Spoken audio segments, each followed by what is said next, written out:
Bueno, bienvenidos a esta entrega, esta cápsula que estamos compartiendo todos los domingos.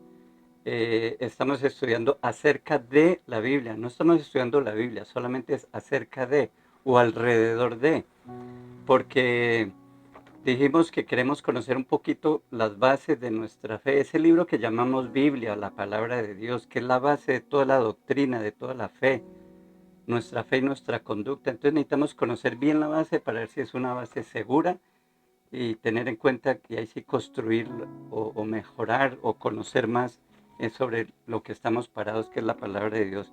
Bueno, en el video anterior compartimos acerca del Antiguo Testamento, miramos el desarrollo, cómo se llegó a conformar, y hoy le vamos a dedicar tiempo es al Nuevo Testamento, ya que es lo que tenemos en nuestro tiempo.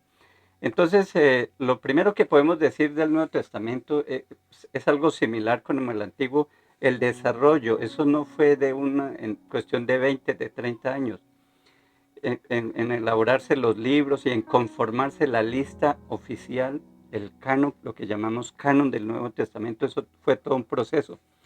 Lo que podemos decir es que desde el comienzo la fe cristiana es la fe de un libro, es un libro. Y tanto los judíos se conocían como el pueblo del libro, el cristianismo también llegó a ser el pueblo del libro. El cristianismo tuvo como cuna, como su cuna, el judaísmo, recordemos eso.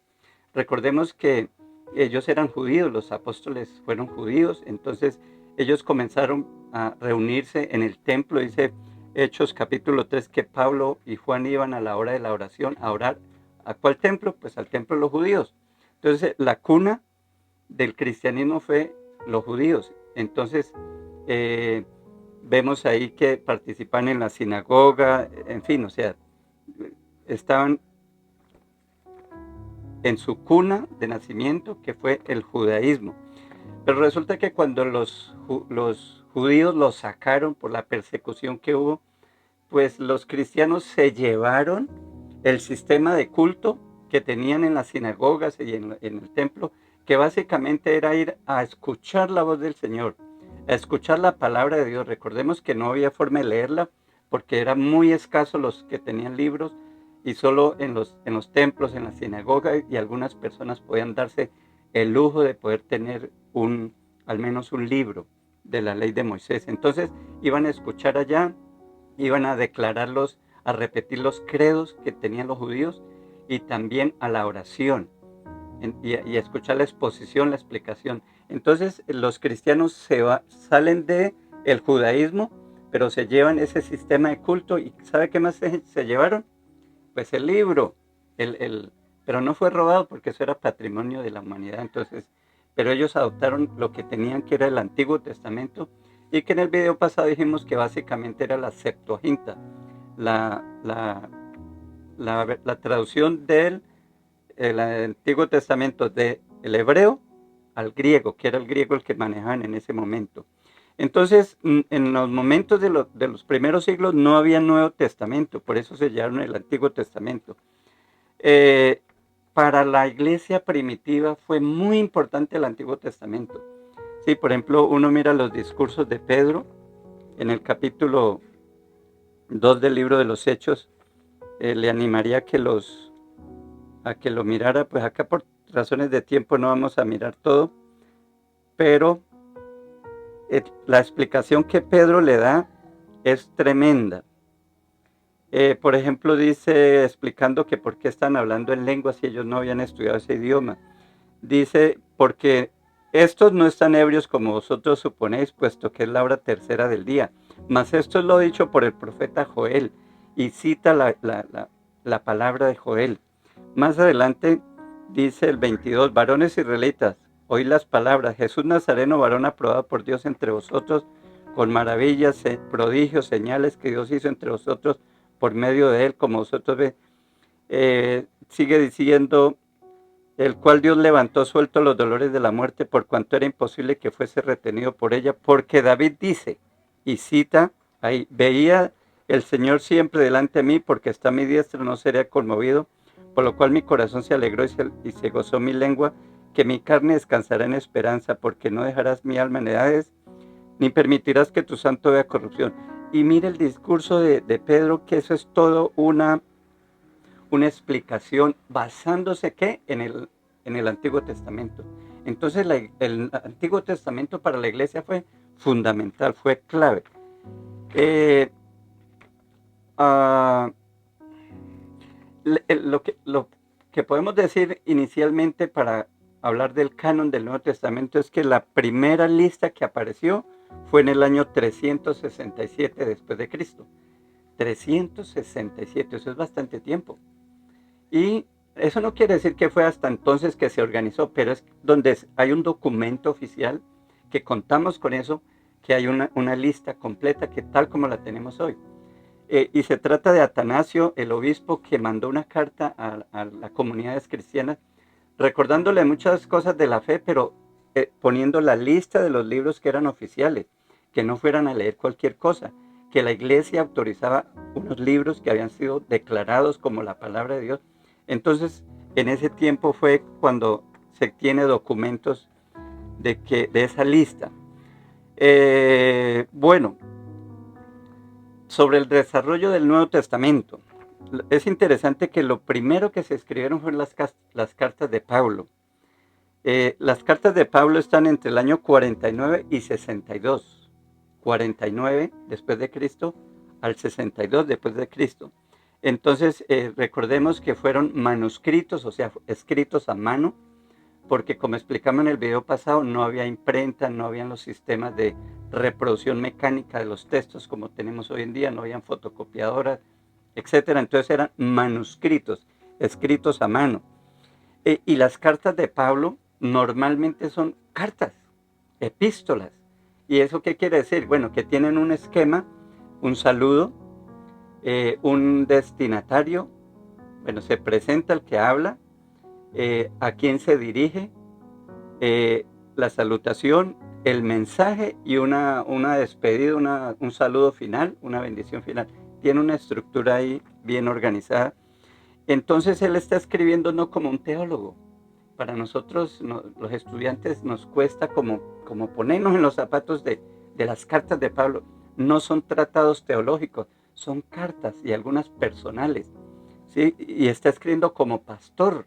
Entonces el mensaje es algo práctico, apuntando a algo personal, a una situación que está específicamente tratando. Entonces las cartas son temporales, son locales y son específicas. O sea, había un problema en Corinto, entonces Pablo le escribe a los corintios para solucionar ese problema. Y por eso nosotros tenemos que tener en cuenta siempre esto. Usted no va a leer ahí una carta a los colombianos, a los peruanos, a los argentinos. No, no fue escrita para nosotros. No quiere decir que no tiene validez para nosotros, pero en la interpretación tenemos que tener conciencia de que no fue escrita para nosotros, que fue para un pueblo específico que tenía problemas específicos y luego sí, después que entendamos cuál era el mensaje, cuál era el propósito, miramos lo que sale de la cultura, que es lo que aplica a todas las culturas y a todos los tiempos, entonces sí aplicamos a nosotros. Pero bueno, esto ya es más hermenéutica, esa es otra ciencia que no es nuestro tema en el momento. Entonces tengamos en cuenta que Pablo y los demás escritores no estaban pensando como se piensa un escritor hoy en día, una publicación general para todo el público. No, era para unas personas específicas para ayudarle con unos problemas y unas inquietudes que tenían específicamente. Eso en cuanto a las cartas de Pablo. El libro de los Hechos se escribió en el año 90 después de Cristo. 90 después de Cristo. Pero curioso que ahí no se mencionan las cartas de Pablo. ¿Qué pasó? Mire, ¿cómo fue que se va conformando el Nuevo Testamento? Que esa es como la inquietud. Resulta que cuando se escribió el libro de los Hechos, en el 90 después de Cristo, el libro de los Hechos fue una gran bendición para la iglesia porque habló de Pablo. O sea, el mundo conoció a Pablo. El cristianismo a través de las cartas, a través del libro de los Hechos, entendieron que Pablo era un gran apóstol, que era un gran hombre de Dios.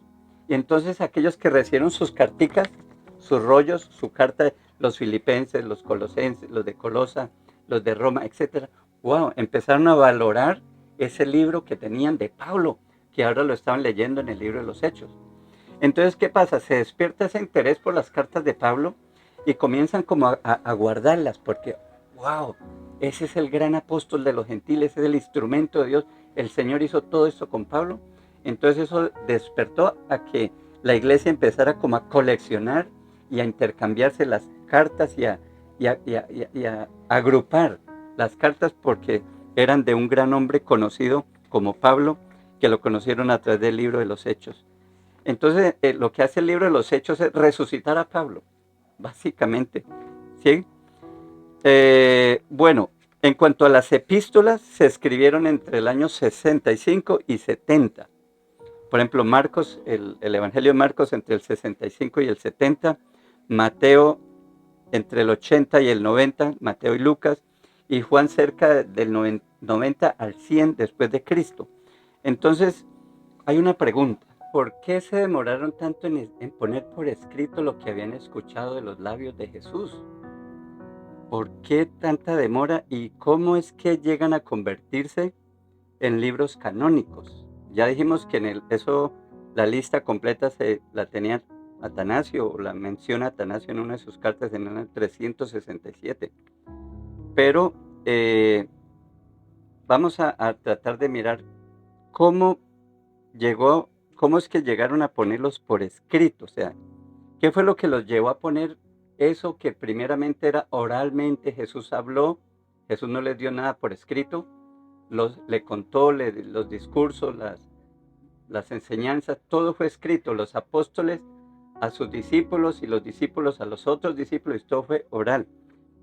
Entonces la pregunta es, ¿por qué los llevó a ponerlos por escrito? Bueno, la primera cosa es que el cristianismo surge en una civilización no literaria, ¿sí? No había imprenta, recordemos, siempre es importante uno trasladarse a los primeros siglos y entender que no eran muy cultos, no había esa cultura literaria, lo escrito no es tan importante para la cultura general como lo es para hoy, para nosotros, ¿cierto?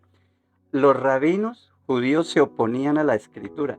Tengo una cita aquí muy interesante. Ellos decían, no pongas nada por escrito. La memoria del buen alumno y del maestro es como una cisterna bien emplastada. Emplastada es una cisterna eh, bien, ¿cómo se llama eso? Que tiene un recubrimiento que no permite que se le escape el agua. Dice, bien emplastada, que no pierde ni una sola gota. Entonces, mire, para ellos la memoria era poderosa, para ellos la memoria era lo más importante. No había que escribir, esa era una actitud poco, poco académica, tener que escribir. Lo importante era que la memoria, y por eso eran poderosos y grandes en cuestión de la memoria. Otra razón es que se resistían porque lo escrito podía reñir con las escrituras, el Antiguo Testamento. Entonces, eh, escribir algo era poner como a la par con el Antiguo Testamento, con la palabra de Dios. Entonces, esa era otra razón como para no escribir las enseñanzas. Y ellos no tenían bien claro la relación entre el Antiguo y el Nuevo Testamento. Entonces, esa era otra razón. Mire lo que dice Papías. Papías era un recopilador de información de la iglesia de los primeros siglos y dice, abro comillas, no creo que no creo que lo que proviene de los libros pueda serme tan provechoso como lo que procede de la voz viva y permanente. Note eso, que los libros no me van a ser tan provechosos como escuchar yo al apóstol Juan hablar, así con su voz, como él decía, lo que vieron mis ojos, lo que palparon mis manos. Eso yo les hablo acerca del Señor Jesucristo. Es que yo lo vi, cómo levantó a Lázaro. O sea, si uno se pone en el lugar de ellos, yo estaría totalmente de acuerdo con este señor Papías, porque es que es mejor escuchar una historia que ponerse uno a leerla. O sea, hay sentimientos, hay una carga emocional, los gestos, el tono de voz, todo eso se transmite. Entonces para ellos la escritura pues no era una necesidad en el momento, ¿cierto? Otra razón para no escribir, para no ponerlos por escrito, es que el primer impacto del cristianismo no fue entre las clases más populares, los más pobres, los más incultos, ¿sí? Y yo no sé si usted recuerda lo que Pablo le dice precisamente a los corintios, lo voy a leer acá, dice 1 Corintios 1:26, pues mirad bien, hermanos, vuestra vocación, que no sois muchos sabios según la carne, ni muchos poderosos, ni muchos nobles, o sea, no es que usted sea ante la alta curnia, está hablando Pablo, sino que lo necio del mundo escogió Dios para avergonzar a los sabios, y lo débil del mundo escogió Dios para avergonzar a lo fuerte, y lo débil del mundo escogió, y lo vil del mundo y lo menospreciado escogió Dios, y lo que no es para deshacer lo que es, a fin de que nadie se jacte en su presencia. Entonces note que el mismo apóstol Pablo está diciendo que, mire, es que ustedes no son tan preparados. O sea, es una realidad. La cultura, la educación, no era como tan, no era la cultura en la cual se desenvolvían el cristianismo de los primeros siglos. Hay algo interesante que la saqué, la seleccioné para compartírsela. Un filósofo griego llamado Celso del siglo III dice lo siguiente,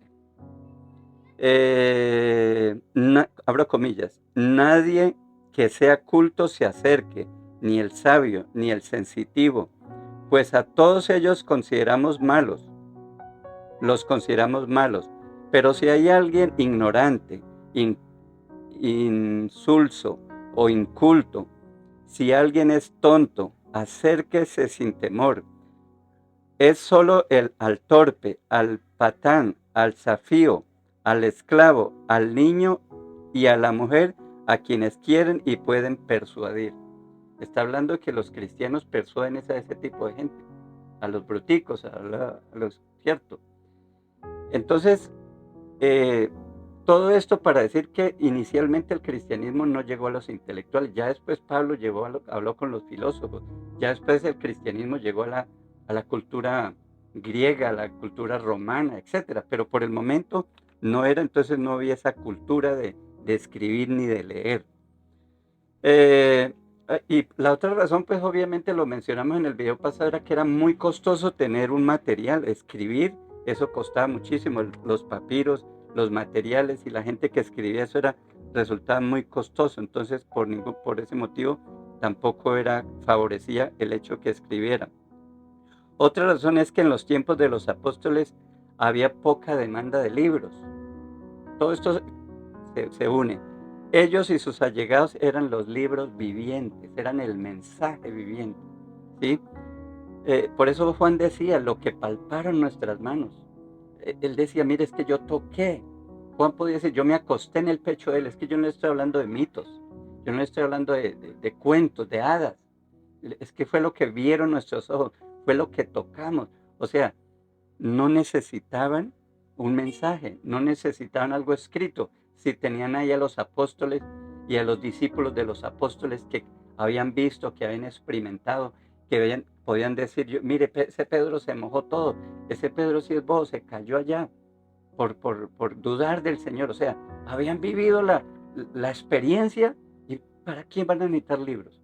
Entonces, esa era otra razón para la cual ellos no necesitaban. Eso era más que suficiente. Otra razón para no escribir es la creencia en la inminente venida del Señor. Ellos están seguros que el Señor venía pronto, que esto se iba a acabar, que el fin estaba pronto, ¿cierto? Y uno mira, por ejemplo, en 1 Corintios 7, Pablo dice que no se casen, que esto ya está que se va, que el que esté casado quede así, que el que no procure casarse, porque es que el Señor viene. O sea, había esa creencia de que la venida del Señor iba a ser inmediato, entonces, ¿para qué escribir? Y con lo costoso que eso sale, pues, ni modo. Pero las cosas fueron cambiando, ¿cierto? Por el momento todo el mensaje era oral, pero las cosas fueron cambiando. ¿Qué pasó? Resulta que los apóstoles se fueron haciendo viejitos y se murieron. En el año 70 solo quedaba Juan, el apóstol. Entonces, ¿qué pasó? Pues ya el mensaje los predicadores no se estaban muriendo, entonces necesitaban definir, bueno, entonces ¿cómo fue? ¿Cierto? Mire aquí, por ejemplo, tengo una cita de Eusebio. Eusebio cita un relato de Ireneo. Dice, mm, dice, ¿cómo, ¿cómo se escribieron los evangelios? Pero según Ireneo, después de la muerte de Pedro y Pablo, Marcos, discípulo e intérprete de Pedro, nos transmitió por escrito aquellas cosas que Pedro había predicado y predicado. Y Lucas, auxiliar de Pablo, registró en un libro el evangelio que Pablo había declarado. Entonces mire que se están dando cuenta la necesidad. ¿Por qué? Porque murieron los libros vivientes, los apóstoles y sus discípulos. Entonces esto obligó a que pusieran por escrito las enseñanzas, porque ya se están muriendo los testigos oculares, los testigos presenciales. Esa es una razón. La otra es que al penetrar a otras culturas, especialmente cuando llega el Evangelio a Roma, ya se encuentran con una civilización muy educada, muy sofisticada, donde habían bibliotecas, donde habían muchos libros, entonces era otra cultura. Entonces era necesario poner por escrito esas cosas para poder estar en una sociedad culta, en una sociedad literaria. Otra razón es que desde el comienzo la iglesia fue una agencia misionera. Y como el misionero no se podía quedar toda la vida ya en el sitio donde fue a evangelizar, pues necesitaba dejarle algo por escrito, algo que quedara, ¿sí?, constante para que la gente no olvidara las enseñanzas. Entonces necesitaba dejar algo por escrito. Entonces, una religión misionera estaba obligada a convertirse en una religión literaria. Eso era cuestión de tiempo, pero tenía que llegar a eso. Otra razón, a medida que la iglesia crecía, llegaban gente con ideas raras, extrañas y peligrosas. Y eso ayudó a que toca escribir y que toca definir cómo es que las cosas. Por ejemplo, las herejías. Se necesitaba poner por escrito porque habían muchas ideas, habían muchas cosas, muchos libros que también se estaban escribiendo de otros. Entonces era necesario poner por escrito. Ahora, el paso de la oralidad a la escritura, ¿qué tan peligrosa es? O sea, son preguntas que los académicos hacen y nosotros pues estamos aquí, no estamos demostrando por versículos, sino desde el punto de vista del análisis, de la razón, de la lógica, cómo se dieron los procesos de una forma natural, sin decir que el Señor no está ahí, porque el Señor ha preservado la elaboración de su palabra, la preservación para que llegue a todo el mundo como debe ser, ¿sí? Entonces, pero hay la pregunta, bueno, es que si se pasa oralmente, no es como el teléfono roto, que puede distorsionarse el mensaje, que se puede cambiar, ¿cierto?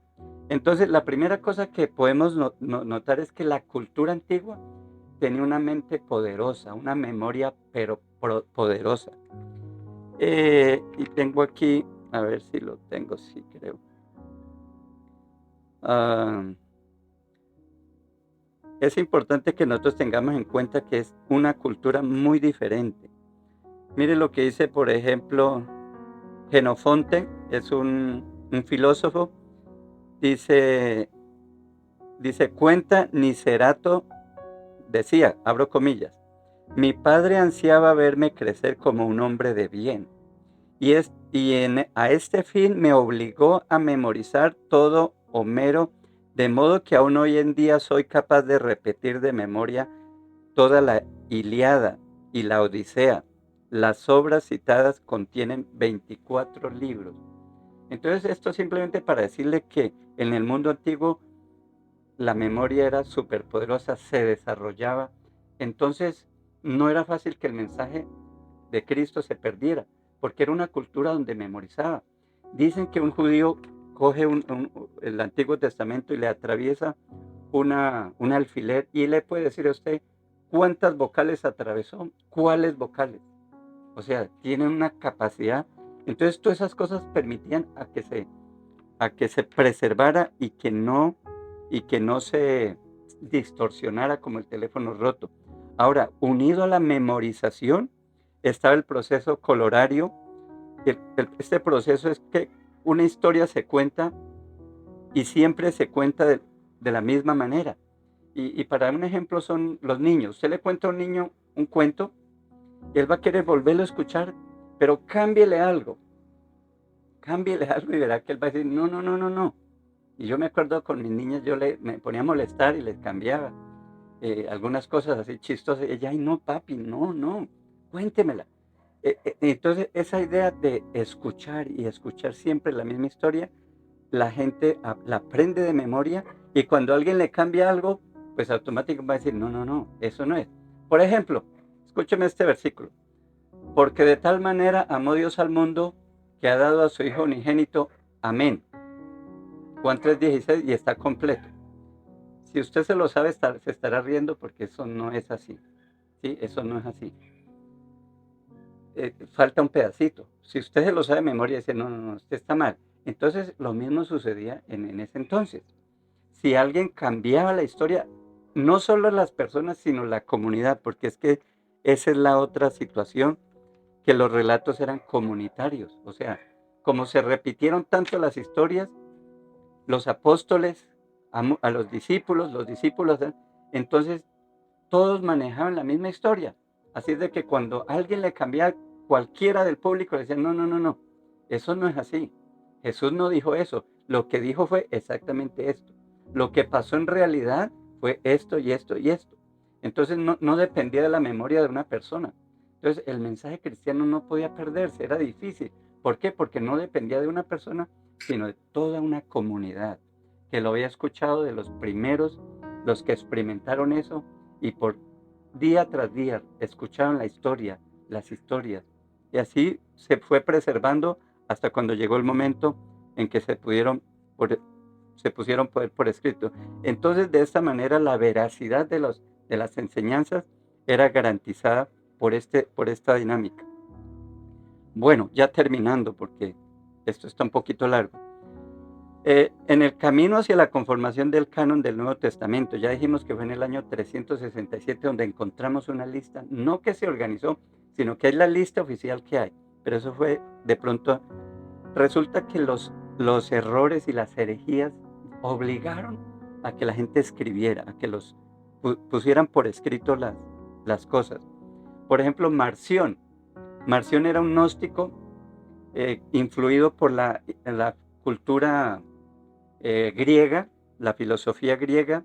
Él decía que la materia existió, que desde antigüedad existía la materia y espíritu, materia y Dios, que la materia no fue creada, que es un principio que existió y que fue la base para la creación. En otras palabras, que la materia es mala. Entonces, si Dios es santo, si Dios es puro, Él no pudo tocar la materia, Él no pudo crear esto. Entonces, por eso pensaban que era un Dios del Antiguo Testamento y otro del Nuevo Testamento, ¿sí? Y por eso Él hizo su colección de libros de acuerdo a esa forma de pensar. Por eso escogió a Lucas, escogió unas cartas de Pablo y empezó a formar su propio Nuevo Testamento. Entonces la iglesia comienza como a cuestionarse, oiga, pero no, ¿cómo así? Este tipo, ¿por qué viene a decir esas cosas? Entonces eso los obligó también a definir qué era. Entonces, eh, otro, esto llevó en el año 170 después de Cristo a organizar lo que se conoce como el canon muratorio. En el canon moratorio ya hay muchos libros del Nuevo Testamento, no están todos y hay unos que no pertenecen, pero ya es un avance en el año 170. Quiere decir que antes de terminar el segundo siglo ya era probable que teníamos la mayor parte del Nuevo Testamento ya organizado. Ah, una pregunta que surge y que se pueden escribir más libros y conformar el Nuevo Testamento, me estoy refiriendo a los primeros siglos, así como estaban las cartas de Pablo, de Lucas, de Mateo, etcétera. ¿Será que sí? Resulta que surgió otro hereje llamado Montano Y él citando a Juan 16, versículo 12 al 14, dice que hay muchas cosas que yo no se las puedo decir ahora, pero cuando venga el Espíritu Santo, Él les va a guiar, les va a enseñar. Entonces él sintió en su corazón que él era el Paracletos de la promesa que Jesús dio. Y él quiso explicar y empezó a hablar acerca de las futuras, las revelaciones. Entonces la iglesia empezó a decir, pero ¿cómo así? O sea, ¿será que primero con Marción, el Antiguo Testamento tuvieron que definir, bueno, cómo es la cuestión? Obviamente concluyeron que el Nuevo Testamento había sido preservado y era palabra de Dios. Pero con el Nuevo Testamento, o sea, ¿qué va a pasar? Ellos definieron que no puede haber más revelación. Y ahí definen entonces cuáles son los libros que conforman el Nuevo Testamento, cuáles son los criterios. Entonces, los criterios para que un libro fuera aceptado como palabra de Dios en el Nuevo Testamento eran la canonicidad, perdón, era la apostolicidad, o sea, que fuera de un apóstol. O sea, ¿por qué? Porque es que muchos dioses en la antigüedad habían disque muerto y resucitado, ¿cierto? Pero nadie podía decir dónde vivieron, cómo eran. Nadie podía dar fe de eso. Entonces los primeros cristianos, siendo que es una religión histórica que habla de Jesús de Nazaret, pues entonces necesitaba el testimonio de los que lo vieron, de los que lo tocaron, de los que vivieron con él. Entonces, un libro para ser aceptado como palabra de Dios tenía que venir de un apóstol o de uno de sus discípulos, ¿sí? Y por eso nosotros encontramos que Lucas, por ejemplo, no fue apóstol. Entonces, ¿por qué el Evangelio está ahí? Porque Lucas fue apóstol del apóstol Pablo. Entonces, ese fue el primer criterio y el más fundamental para que fuera aceptado cualquier libro del Nuevo Testamento. Y la segunda era que tuviese una aceptación, o sea, que fuera un libro que había bendecido a la iglesia, no solo a un grupo, sino que la iglesia misma daba testimonio de que ese libro era acogido, era leído, que bendecía las vidas, que transformaba los corazones, que convertía las almas, así como pasa hoy en día, como le pasó a usted, como me pasó a mí, el poder de la Biblia, ese libro que transforma, que trae esperanza, que sin mucho conocimiento, pero uno en lo más profundo del corazón, sabe que esa es la palabra de Dios. Entonces, esos criterios fueron usados y así se fue conformando para lo que hoy nosotros tenemos como el Nuevo Testamento. Y así completamos la Biblia completa, Antiguo y Nuevo Testamento. Oremos. Padre, queremos darte gracias, Padre, por tu palabra, por el Antiguo, por el Nuevo Testamento. Gracias, Señor, porque tú usaste muchos medios, muchas circunstancias, y en todo eso estabas tú, Señor, para preservar tu palabra, Señor, porque sécase la hierba, marchítase la flor, mas la palabra de Dios permanece para siempre. Y esa misma palabra es la que está cambiando corazones, cambiando vidas, trayendo ánimo, esperanza. Te damos muchas gracias, Señor, por tu palabra.